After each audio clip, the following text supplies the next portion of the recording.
Na aula passada, a gente viu o conceito de entailment, ou implicação lógica, que é o conceito que permite que a gente utilize o processo de inferência para chegar a conclusões com base num conhecimento anterior. E a gente também viu que o processo de inferência nada mais é do que derivar sentenças novas das sentenças anteriores. Agora a gente vai começar a ver como a gente pode ensinar para a nossa inteligência artificial o que ela deve fazer para que ela possa inferir algo. E para isso, a gente vai utilizar algoritmos de inferência. E o que a gente vai verificar é se a nossa consulta, o nosso alfa, aquilo que a gente quer saber, se ela deriva logicamente da nossa base de conhecimento. Então essa vai ser a nossa pergunta, o nosso questionamento. A nossa base de conhecimento, ela implica logicamente alfa, e o primeiro algoritmo que a gente vai ver é o model checking, ou verificação de modelos. E o que é que esse algoritmo vai fazer? Para determinar se a nossa base de conhecimento implica logicamente alfa, a gente vai enumerar todos os modelos possíveis, ou seja, todos aqueles mundos possíveis.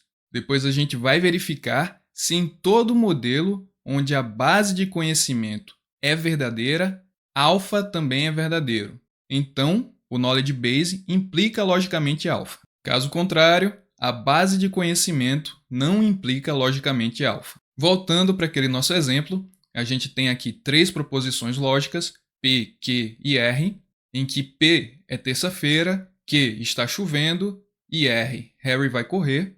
A gente tem aqui três pedaços de informação na nossa base de conhecimento. A gente sabe que é terça-feira, a gente sabe que não está chovendo e a gente sabe que se é terça-feira e não está chovendo, então Harry vai correr. E a gente tem aqui a nossa query, a nossa consulta, aquilo que a gente quer saber se é verdade. Então o que a gente quer saber é se Harry vai correr. Assim, a gente vai montar aqui a nossa tabela verdade. E como a gente tem três proposições, vai ser 2 elevado à terceira, ou seja, 8 mundos possíveis que a gente vai ter. E a gente vai olhar para a nossa base de conhecimento e começar a analisar as informações que a gente já tem. Então eu sei que é terça-feira, então essa proposição aqui é verdadeira. Dessa forma, só vai me interessar onde P é verdadeiro. Onde ele for falso, já não me interessa. Do mesmo modo, eu sei que não está chovendo.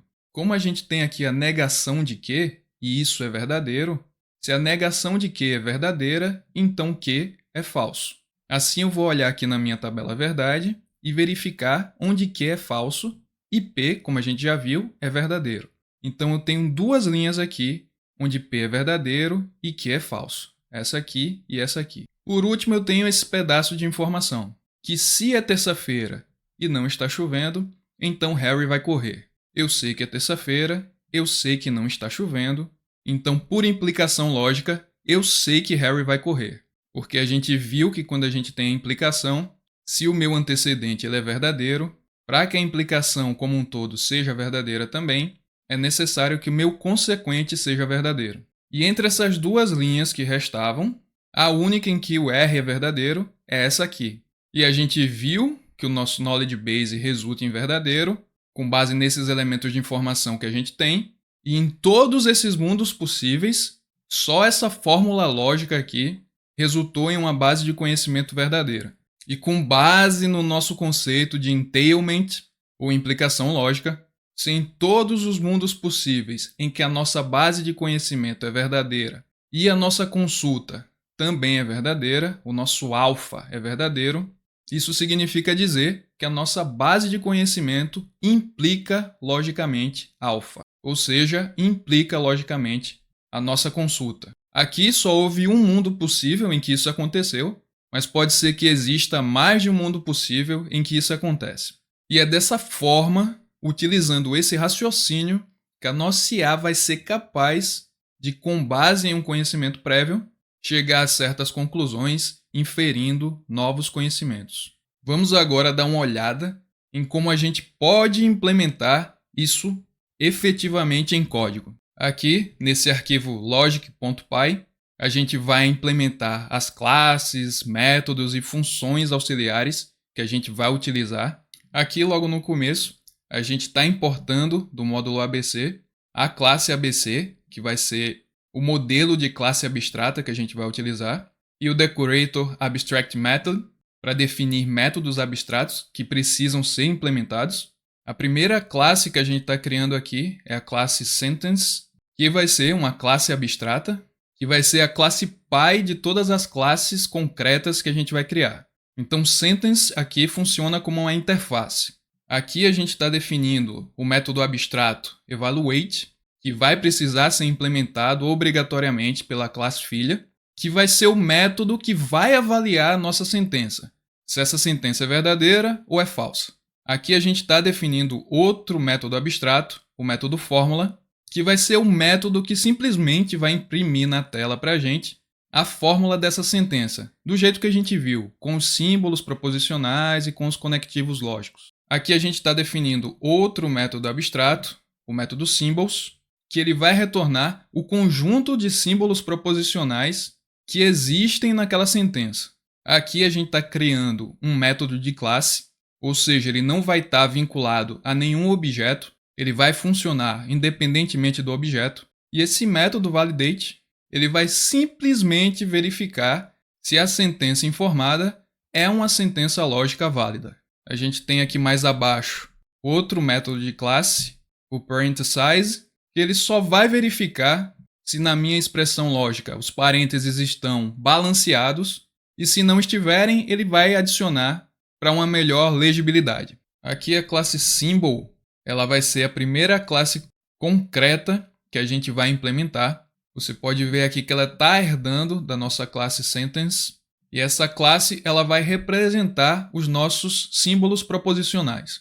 No nosso construtor, a gente está aqui definindo que ela vai receber apenas um parâmetro, o nome do nosso símbolo proposicional, e ela vai precisar implementar aqueles 3 métodos que a gente definiu na nossa classe abstrata. Aqui no método evaluate, que recebe um modelo como parâmetro, e a gente viu que o modelo é um mundo possível, e simplesmente retorna o valor verdadeiro ou falso daquele modelo, ou seja, daquele mundo possível. E aqui, se a variável proposicional não existir no modelo, a gente simplesmente está lançando uma exceção.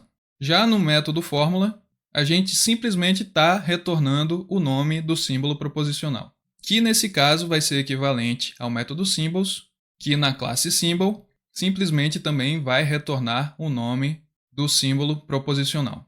A próxima classe é a classe not, que vai ser a implementação da nossa negação.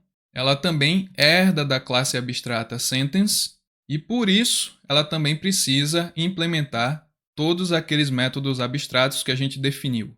Aqui no construtor, a gente está recebendo apenas um argumento, que é o operando, que nada mais é do que uma sentença lógica. E a gente está verificando aqui, com aquele método de classe, se essa sentença recebida é uma sentença lógica válida. A implementação aqui do método evaluate é simplesmente avaliar a minha sentença e negar esse resultado. Ou seja, se essa avaliação aqui retornar true, not true vai ser falso. E se aqui retornar falso, a negação vai ser verdadeira. Aqui no método fórmula, a gente está pegando a fórmula da nossa sentença, verificando se os parênteses estão balanceados, se não, ele vai acrescentar os parênteses necessários. E por fim, ele adiciona aqui aquele símbolo da negação que a gente já conhece. E o método symbols, ele simplesmente vai retornar todos os símbolos daquela sentença. Depois a gente tem a classe end, que também se comporta de uma maneira muito parecida, já que também herda da classe abstrata sentence, e por isso ela precisa implementar todos aqueles métodos obrigatórios, só que ela vai ter uns detalhes a mais. Aqui no construtor, em vez de um argumento apenas, a gente está esperando um número variado de argumentos, que nesse caso pode ser uma lista de sentenças, e já verificando se todas essas sentenças são sentenças válidas e armazenando isso propriamente como uma lista. A gente tem esse novo método aqui, o método add, ele recebe uma sentença como parâmetro, verifica se essa sentença é uma sentença válida e adiciona essa sentença à conjunção. Isso permite que a gente possa acrescentar outras sentenças à nossa conjunção depois de criada já essa conjunção. Ou seja, eu criei com A e B. Depois eu posso acrescentar também e C. E o resultado vai ficar A e B e C. Aqui o método evaluate, ele vai avaliar todas as sentenças e retornar verdadeiro apenas se todas elas forem verdadeiras, como deve ser a conjunção. O método fórmula aqui também, ele só está adicionando o símbolo da conjunção na minha expressão lógica. E o método symbols aqui está percorrendo todas as sentenças e retornando todos os símbolos existentes. A gente tem também aqui a classe OR, que também é parecida com as demais, herda da classe abstrata sentence. O construtor vai também receber um número variado de sentenças, nesse caso, sentenças disjuntivas, vai verificar se essas sentenças são logicamente válidas e vai adicionar essas sentenças a uma lista. No método evaluate, vai verificar todas as sentenças e retornar se ao menos uma delas é verdadeira. Porque na disjunção, como a gente viu, basta apenas que uma sentença seja verdadeira para minha disjunção ser verdadeira. No método fórmula, também, a gente só está adicionando o conectivo lógico do ou às nossas sentenças. E no método symbols, também retornando o conjunto de todos os símbolos proposicionais que existem naquelas sentenças. A implicação também é muito semelhante, herda da classe abstrata, mas o construtor, nesse caso, ele recebe dois argumentos, um antecedente e um consequente. Aqui no método evaluate, ele está avaliando a implicação de uma maneira que a gente não chegou a falar, mas que é equivalente à implicação. Se eu tenho duas proposições, P e Q, e a implicação é se P, então Q, uma sentença que é equivalente a essa implicação é não P ou Q. Se a gente pensar que P é faz sol e Q é vou correr, a implicação se faz sol, então vou correr, é logicamente equivalente a eu dizer não faz sol ou vou correr. Parece meio estranho pensar assim, e é até meio contraintuitivo, mas se você montar a tabela verdade e verificar lá as combinações, você vai ver que o resultado é de fato equivalente. Então a verificação aqui desse método na implicação está utilizando essa equivalência. Então está verificando aqui, avaliando qual o resultado do antecedente, negando ele em disjunção com o consequente. Aqui no método fórmula, está apenas acrescentando o conectivo lógico da implicação e no symbols, retornando o conjunto de todos os símbolos proposicionais existentes na minha implicação. O bicondicional, como a gente já viu, ele é muito parecido com a implicação. O bicondicional também é chamado de biimplicação, porque ele implica para ambos os lados. Ele herda da classe sentence. Em vez de antecedente e consequente, a gente vai chamar de esquerda e direita.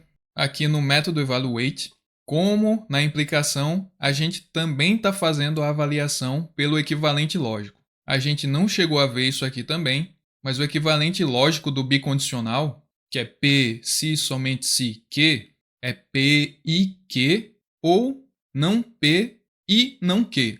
Então, utilizando aquele mesmo exemplo, vou correr se e somente se estiver sol. O equivalente lógico seria vou correr e está sol, ou não vou correr e não está sol. Aqui no método fórmula, a gente simplesmente acrescenta o conectivo lógico da biimplicação e o método symbols, ele retorna o conjunto de símbolos proposicionais existentes nesse bicondicional. Mas o nosso algoritmo de verificação de modelos, ele está implementado aqui nessa função ModelCheck. Então a função ModelCheck, ela vai receber a nossa base de conhecimento e a nossa consulta, que é aquilo que a gente quer verificar se é verdade ou não. E ela vai ser uma função recursiva, que vai utilizar essa função checkAll, que é uma função auxiliar interna à função ModelCheck, que vai receber a nossa base de conhecimento, vai receber a consulta,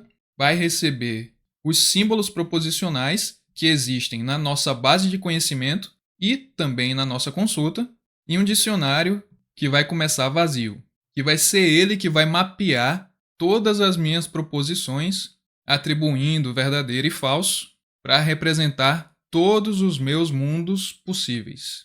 Aqui, a função checkAll, ela vai receber aqueles argumentos que a gente acabou de ver, a nossa base de conhecimento, a nossa consulta, todos os símbolos existentes na nossa base e na nossa consulta, e inicialmente um dicionário vazio, que, como eu disse, vai ser utilizado para representar todos os mundos possíveis. E é isso que esse algoritmo vai fazer. Ele vai exaustivamente percorrer todos os mundos possíveis, todas aquelas combinações de verdadeiro e falso entre as proposições, verificando se nos mundos em que a minha base de conhecimento é verdadeira, a minha consulta também vai ser verdadeira. Se ele verificar isso como verdadeiro, ele vai chegar à conclusão de que a minha base de conhecimento implica logicamente a minha consulta e vai responder que a minha consulta, aquilo que eu quero saber da realidade,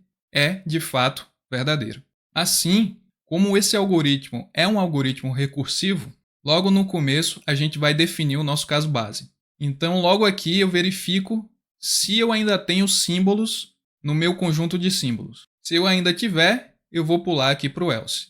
Mas se eu não tiver mais, eu vou entrar aqui nesse if e avaliar se nesse mundo possível, se nesse modelo, a minha base de conhecimento ela é verdadeira. Se ela for verdadeira, eu vou verificar se a minha consulta nesse mundo possível, nesse modelo agora que eu estou avaliando, se ela também é verdadeira. Se ela for verdadeira, eu vou retornar verdadeiro, e se ela for falsa, eu vou retornar falso. Se minha base de conhecimento ela não for verdadeira, eu vou retornar true, porque aqui vai funcionar daquele mesmo modo que a gente viu na implicação. Se o meu antecedente ele é falso, a minha implicação vai ser sempre trivialmente verdadeira, porque na verdade, se meu antecedente for falso, eu não estou fazendo qualquer alegação. Bom, se a gente ainda tem símbolos no nosso conjunto de símbolos, a gente vai cair aqui nesse else, e eu vou fazer uma cópia desse conjunto, retirar um símbolo proposicional desse conjunto, fazer uma cópia do meu modelo atual e acrescentar agora um cenário em que esse meu símbolo atual ele é verdadeiro. Eu vou fazer o mesmo aqui embaixo e acrescentar agora um cenário em que esse meu símbolo atual ele vai ser falso. É com base nessa sistemática que eu vou conseguir esgotar todas as possibilidades de mundos possíveis que eu tenho, sempre retirando um símbolo do meu conjunto de símbolos e atribuindo a ele o valor de verdadeiro e o valor de falso, e adicionando esse símbolo ao meu modelo atual, até que eu esgote os símbolos e as possibilidades de combinações que eu tenho e eu percorra todos os mundos possíveis. E aqui é onde está acontecendo a recursão. Eu vou chamar recursivamente a função checkAll no modelo em que eu atribuí verdadeiro e vou chamar recursivamente a função checkAll no modelo em que eu atribuí falso. E com isso eu vou percorrer todos os mundos possíveis, avaliando cada um deles e verificando se onde minha base de conhecimento é verdadeira, a minha consulta também é verdadeira. Assim, quando isso for verdade, eu vou poder dizer com certeza que a minha consulta, aquilo que eu quero saber do mundo, é verdadeiro. Vamos agora criar um novo arquivo chamado harry.py e aqui a gente vai importar tudo do nosso logic.py. Naquele nosso exemplo, a gente tinha 3 proposições. Está chovendo, Harry vai visitar Hagrid e Harry vai visitar Dumbledore. Com base naquele código que a gente já criou, como é que a gente poderia representar isso? A gente poderia criar aqui um objeto symbol, em que a gente vai passar um nome para esse símbolo, e nesse caso eu chamei de rain, que vai representar a informação de que está chovendo. E isso eu vou armazenar numa variável. Vou fazer o mesmo para a minha outra proposição, symbol, e vou chamar esse símbolo de Hagrid, que vai significar que Harry vai visitar Hagrid. E vou fazer o mesmo para a minha terceira proposição. Vou criar um símbolo que eu vou chamar de Dumbledore e que vai representar a informação de que Harry vai visitar Dumbledore. Nesse nosso exemplo, a gente tinha 3 pedaços de informação. O primeiro era que se não estiver chovendo, Harry vai visitar Hagrid. O segundo era que Harry visitou Hagrid ou Dumbledore, mas não os dois. E o terceiro era que Harry visitou Dumbledore. Assim, a gente vai precisar agora representar esses pedaços de informação utilizando aquelas classes que a gente construiu. Então, eu vou chamar isso de Knowledge. E vou, utilizando as classes que a gente acabou de construir, representar todos esses pedaços de informação. A gente acabou de ver que a gente tem 3 pedaços de informação. A informação 1 e a informação 2 e a informação 3. Então, esses pedaços de informação, eles formam uma conjunção. E como a gente viu, a classe que a gente vai utilizar para representar conjunção é a classe AND. Então, eu vou criar aqui um AND e todas as minhas informações vão estar dentro desse AND. Eu vou começar pela informação mais simples, a mais fácil, que é Harry visitou Dumbledore. Como a gente definiu aqui em cima que essa variável Dumbledore é a que vai representar esse pedaço de informação, eu simplesmente vou acrescentar aqui no meu AND essa variável. Uma segunda informação que eu posso já representar aqui é que se não estiver chovendo, então Harry vai visitar Hagrid. E a gente viu que isso é uma implicação. E a classe que a gente criou para trabalhar com a implicação é a classe Implication. E nessa classe a gente passa 2 argumentos, um antecedente e um consequente. O meu antecedente, nesse caso, é se não estiver chovendo.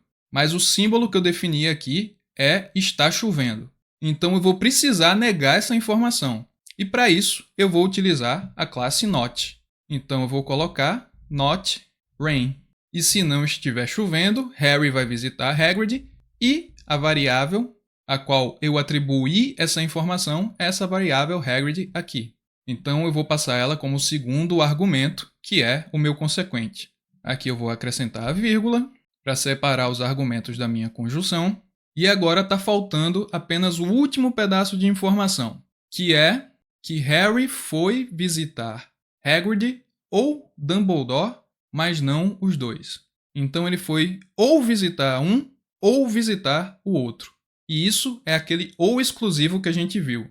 E para representar isso logicamente, eu vou utilizar a classe OR, que é a classe da disjunção. Vou dizer que ele ou foi visitar Hagrid ou foi visitar Dumbledore, acrescentar a vírgula e dizer que ele não foi visitar Hagrid e Dumbledore. Então o que é que eu estou dizendo aqui? Eu estou dizendo que ele ou foi visitar Hagrid ou foi visitar Dumbledore. Nessa disjunção eu digo que ele foi visitar Hagrid ou Dumbledore e aqui eu estou dizendo que ele não foi visitar Hagrid e Dumbledore. Então é assim que a gente constrói o ou exclusivo. Então eu acredito que a gente já codificou toda a nossa base de conhecimento. Então primeiro vamos verificar uma coisa. Vamos dar um print no nosso knowledge fórmula. Aqui, se a gente executar esse programa harry.py, a gente vai conseguir ver a expressão lógica completa dessa minha base de conhecimento. Então eu tenho aqui, se não chover, então Harry vai visitar Hagrid e Harry vai visitar Hagrid ou Harry vai visitar Dumbledore e Harry não vai visitar Hagrid e Dumbledore ao mesmo tempo. Essas duas expressões representam o meu ou exclusivo. E, por fim, eu sei que Harry vai visitar Dumbledore. Se a gente voltar aqui para o nosso harry.py e, em vez de imprimir a fórmula, a gente aplicar o nosso algoritmo model check, passando a minha base de conhecimento como argumento e passando a minha consulta, ou seja, aquilo que eu quero verificar se é verdade.